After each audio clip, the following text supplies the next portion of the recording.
Bueno, el problema que se nos plantea es el número 57 de la página 157 del Marcen y nos dice que el volumen específico B, la presión P y la temperatura T de un gas de Van der Waals está relacionado por la ecuación P igual a RT entre B menos beta, todo eso menos alfa entre B cuadrada, donde alfa, beta y R son constantes.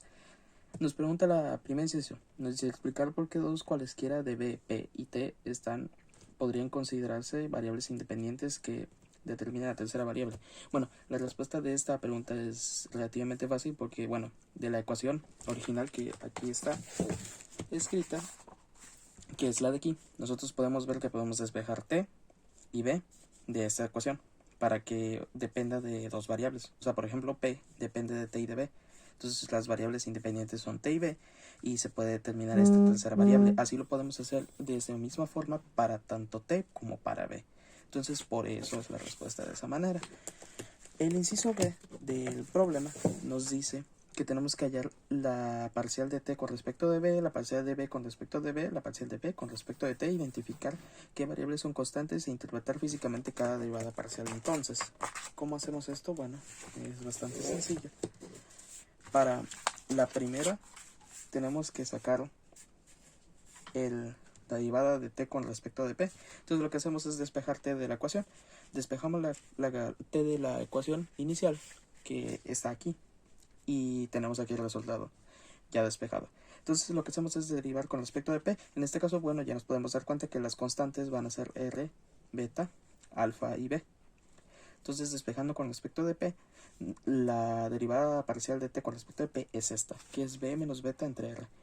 ¿Qué nos está diciendo esto? Interpretarlo físicamente. Bueno, podemos verlo como un gas que está contenido en un tanque, por ejemplo, y lo que nos dice esta ecuación es cómo se comporta la temperatura cuando estamos midiendo la presión en ese gas. En este caso va a depender solamente del volumen, y las otras son dos constantes, o sea, el volumen fijo que nos den al inicio del problema.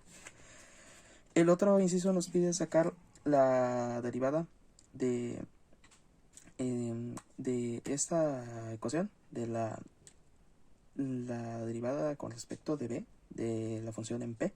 Entonces lo único que tenemos que hacer es no despejar, ya tenemos la P en función de las otras variables y nada más hacemos la derivada parcial. En este caso son una resta de funciones y por propiedades de las derivadas parciales podemos dividir la derivada parcial en dos y derivamos primero la primera ecuación que le llamamos 1 y la segunda como 2. Aquí está.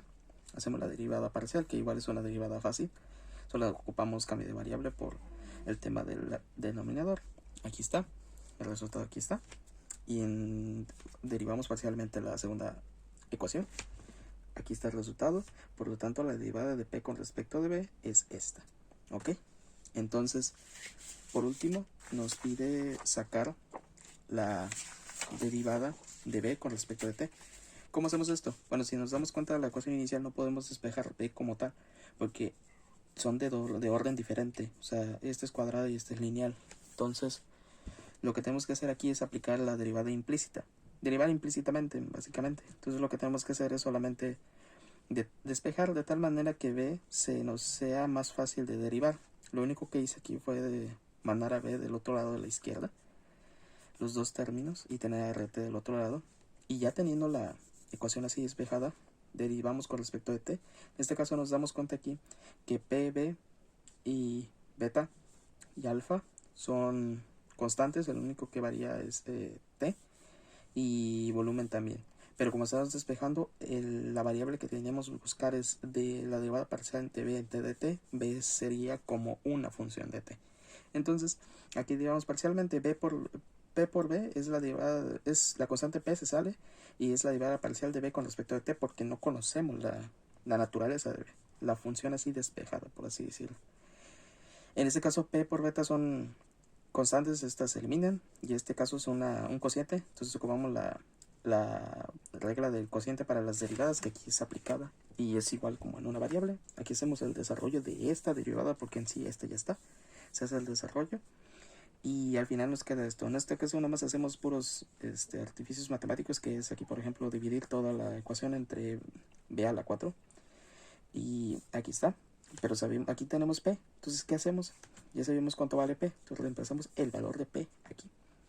Y cuando reemplazamos el valor de p, perdón, podemos eliminar estos elementos de la ecuación, que es alfa entre b cuadrada. Se eliminan y nos queda esto. Y nada más operando como es una fracción, operamos sobre la ecuación y al final nos queda este resultado. Y esta es la derivada de b con respecto de t. ¿Cómo interpretamos físicamente esta y la anterior derivada? Solamente es lo mismo, o sea, es cómo se comporta el gas cuando, por ejemplo, en este cuando varía la temperatura, y en el anterior es cómo se comporta la presión del gas cuando se varía el volumen. En este caso es cómo se comporta el gas en el volumen cuando varía la temperatura.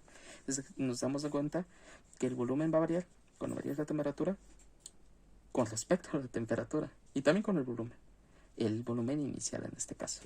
Y eso sería todo para el segundo inciso. El último inciso nos dice en el libro verificar que la multiplicación de las derivadas parciales es igual a -1 y no más 1 factorial. Más 1 factorial al final es 1, pero bueno, el libro creo que es impresión. Entonces, aquí ya tenemos los valores de las derivadas parciales. Lo único que hacemos es reemplazarlas aquí. Las ponemos, desarrollamos la suma de fracciones, en este caso de aquí. La desarrollamos, multiplicamos el numerador con numerador, denominador con denominador. Aquí está. Aquí agrupamos elementos. Se eliminan porque son elementos iguales. Entonces aquí nos queda esto. Factorizamos un -1 y nos damos cuenta que esto es igual a esto. Se divide, queda un 1 menos -1. Por lo tanto, el resultado es correcto y verificamos como nos pidió la pregunta. Y por lo tanto, el ejercicio está completado.